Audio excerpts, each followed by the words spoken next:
Hello friends, நம்ம favourite சீரியல்லாம் அடுத்து என்ன சுவாரஸ்யமாக நடக்குது அப்படின்னு சொல்லிட்டு பார்க்குறீங்களா? ஆமாங்க, ரொம்பவே இன்ட்ரெஸ்டிங்காக போயிட்டுருக்குங்க. ஏன்னா தீபிகாவை பிடிக்காதவங்க நிறைய பேர் இருக்காங்க. அதில் நானும் ஒன்று அப்படின்னு கூட சொல்லலாம்.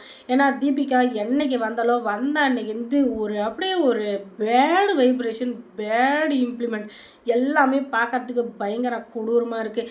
இது எல்லாத்துக்கும் காரணமான அந்த டைரக்டரை போட்டு பொழந்து எடுக்கணும் அப்படின்னு சொல்லி எல்லாருக்குமே தோணினாலும் என்ன பண்ணுறது, நம்ம எதுவும் பண்ண முடியாது. நம்மளோட வேலை சீரியல் பார்க்குறது, அவருடைய வேலை சீரியலை குழப்பி வர்றது.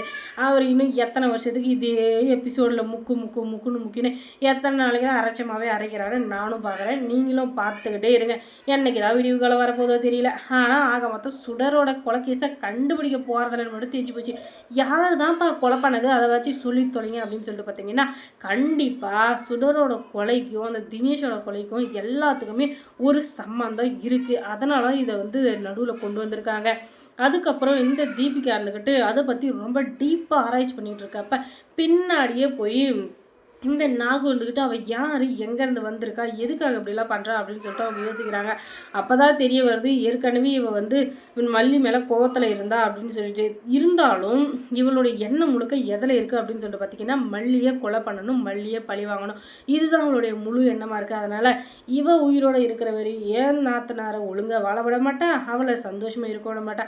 நானும் இவ்வளோ நாள் கழித்து அவள் நல்ல இடத்துல வாழ்கிறா, அவள் குழந்தை குட்டின்னு அவள் புருஷனோட குழந்தையோட வாழணும்னு நினச்சா இவ இந்த அளவுக்கு டார்ச்சர் கொடுக்குற, இவளை விடக்கூடாது, இவளை விடவே கூடாது அப்படின்னு சொல்லிட்டு ஒரு அடியாளை செட் பண்ணி அந்த அடியாள்கிட்ட ஃபோனில் வந்து எல்லாத்தையும் சொல்கிறாங்க. நீ எப்படியாச்சும் அவங்க எங்கே போகிறாங்க எங்கே வராங்கன்னு எனக்கு தகவல் கொடுத்துரு, உனக்கு எவ்வளோ பணம் வேணுமோ கொடுக்குறேன், ஆனால் அவளுக்கு ஸ்கெட்சு போட்டு இன்றைக்கி அவளை தூக்க போகிறோம் அப்படின்னு சொல்லிட்டு சொல்ல, என்ன மேடம் சொல்கிறீங்க, எனக்கு பயமாக இருக்குது அப்படின்னு சொல்ல, டேய் பயப்படாதரா, பயப்படவே பயப்படாத.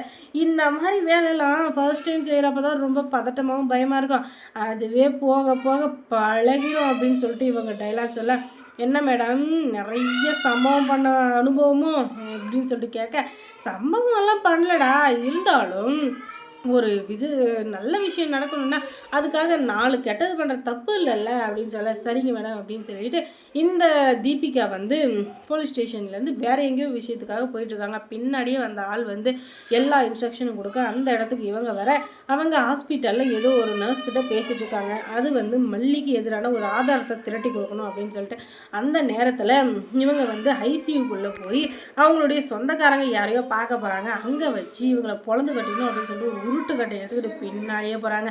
அங்கே போய் பார்த்தா ஐசியூவில் இருக்கிறது உண்மையான பேஷண்ட்டே இல்லை. அப்படி பாவி, நான் கூட நீ ஏதோ கோவத்தில் தான் மல்லி இது பண்ணுற, மற்றபடி நீ வந்து ரொம்ப வல்லவ அப்படின்னு சொல்ல நினச்சிருந்தேன், ஆனால் நீ இவ்வளோ பெரிய கேக்கு மாதிரியா இருப்பான்னு நான் நினச்சி கூட பார்க்கலடி அப்படின்னு சொல்லிட்டு பார்த்தா அங்கே இருக்கிறவர் உண்மையான பேஷண்ட்டே இல்லை. அவங்களும் ஏதோ ஒரு விஷயத்துக்காக இந்த தீபிகா ஹெல்ப் பண்ணி அங்கே வந்து அட்மிட் ஆகிருக்கிற ஒரு டூப்ளிகேட் பேஷண்ட்டு அப்படின்றத இவங்க கண்டுபிடிச்சிடுறாங்க. அதுக்கப்புறம் அவங்க தலையில் ஒரே அடி பொலிர்னு வச்சதும் மயங்கி அந்த இடத்துல கீழே விழுந்துடுறா. அதுக்கப்புறம் அவளை தூக்கிட்டு போய் அவங்க கஸ்டடியில் வச்சு ஒரு இடத்துல அடைச்சி வச்சு அவகிட்ட இருக்கிற எல்லா உண்மையும் எப்படியாச்சும் வாங்கணும், அவக்கு மனசில் இருக்கிற அந்த வன்மத்தை எப்படியாச்சும் அழிக்கணும் அப்படின்னு சொல்லிட்டு ரொம்பவே போராடுறாங்க நம்ம நாகு. ஆனால் அது எதுவுமே இப்போதைக்கு நிறைவேறலை அப்படின்றது தாங்க நிஜம். ஏன்னா ஒரு பாம்போட பல்ல பிடுங்கினா எவ்வளோ விஷம் இருக்குமோ, பல்ல பிடுங்கினாலும் அதில் விஷம் இருக்கும் அப்படின்ற அளவுக்கு இந்த தீபிகாவை என்ன தான் அடித்து ஒழிச்சு கருத்து போட்டாலும் அவளுடைய பலம் சண்டை போடுறதுலேயே தான் இருக்கும். கண்டிப்பாக அவள் திரும்பி வருவா, சண்டை போடுவாள். அதுக்கப்புறம் மல்லி சீரியலில் என்ன சுவாரஸ்யமாக நடந்திருக்கும் நீங்கள் தெரிஞ்சுக்கணுன்னா நம்ம சேனலை சப்ஸ்கிரைப் பண்ணுங்கள். அதோட பக்கத்தில் இருக்க அந்த பெல் ஐக்கானை கொஞ்சம் கிளிக் பண்ணி விடுங்க. தேங்க்ஸ் ஃபார் வாட்சிங்.